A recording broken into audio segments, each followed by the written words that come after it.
Bonjour, je m'appelle Hubert Benkemoun et on m'a demandé de faire une petite vidéo pour vous présenter mon dernier ouvrage, Les fins de mois sont difficiles, paru aux éditions Flammarion, il y a 2 mois.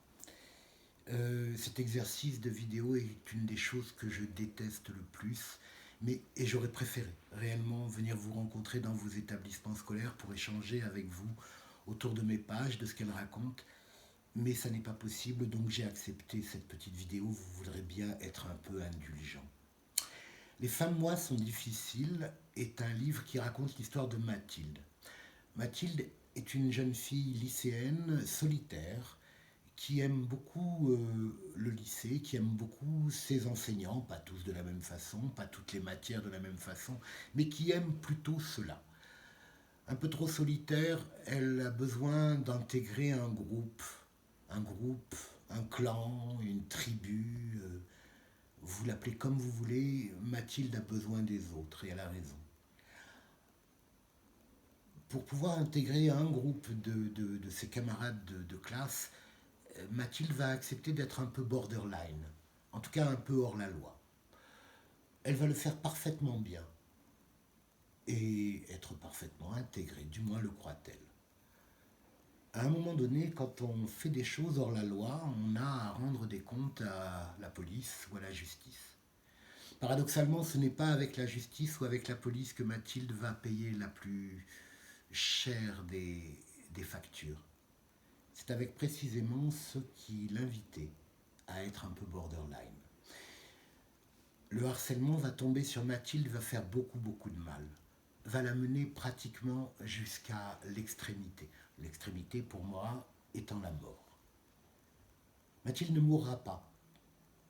D'abord parce que je ne veux pas qu'elle meure, ensuite parce que je ne suis pas capable de tuer des adolescents ou des enfants. J'ai tué plein de monde dans mes livres. Mais jamais d'enfants et d'adolescents, je ne suis pas capable. Et puis je ne le souhaite pas. Mathilde va donc être réellement à la limite et va sortir de cette histoire complètement grandie. Le harcèlement fait mal. Et Mathilde est considérée dans son établissement et par ses camarades comme une intello. Sauf que intello, parfois, pour certains d'entre vous, et je ne vous connais pas, alors c'est un vous très général, intello est considéré comme une insulte. Moi, au contraire, je pense qu'intello est une qualité absolument incroyable. On ne se sortira pas de cette vie difficile, quelle qu'elle soit, sans la penser. Et celui qui pense, probablement des fois, évite les coups de poing, les coups de couteau, les règlements de compte, les harcèlements. Mathilde, au début du livre, est une figurante de l'existence. Vous savez, comme dans les pièces de théâtre ou les films, quelqu'un qui est une silhouette qui juste passe au fond, c'est tout, et n'a pas un mot à dire.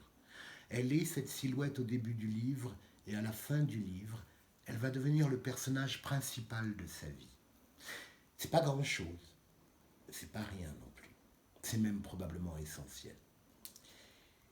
Les fins de mois sont difficiles et probablement un des livres auxquels je tiens le plus, ce qui ne retire rien à mes autres ouvrages, mais en tout cas, selon moi, et selon moi uniquement, un de ceux qui sonne le plus juste. Par rapport à la pensée qui nous élève, par rapport aux enseignants aussi qui nous élèvent. Je ne veux pas dire qu'ils soient tous absolument adorables, vos enseignants, mais ils ont la charge de quelque chose d'essentiel. Vous remplir les réservoirs pour permettre à vos fusées de décoller beaucoup plus loin plus tard. Mathilde va décoller, mais après réellement avoir atteint le fond. Je suis terrorisé parce que des fois je lis dans la presse sur des règlements de compte pour des histoires de cœur, pour des histoires d'argent, pour des histoires de fringues, pour des histoires de religion, pour des histoires de croyances. Euh, je suis absolument terrorisé de ce que la presse, il y a encore quelques mois, nous racontait. J'ai été encore plus terrorisé de me rendre compte en relisant les épreuves de mon livre que la télé ou la radio me racontait des choses qui étaient écrite dans mon livre et qui avait été écrite il y a plusieurs mois. Je vous ai dit que Mathilde était une figurante de l'existence et devenait le personnage principal de sa vie. Je ne vous connais pas, mais d'une façon ou d'une autre, à chacun d'entre vous, je vous souhaite de devenir le personnage principal de votre vie. Et je vous souhaite aussi de très très bonnes lectures. Au revoir.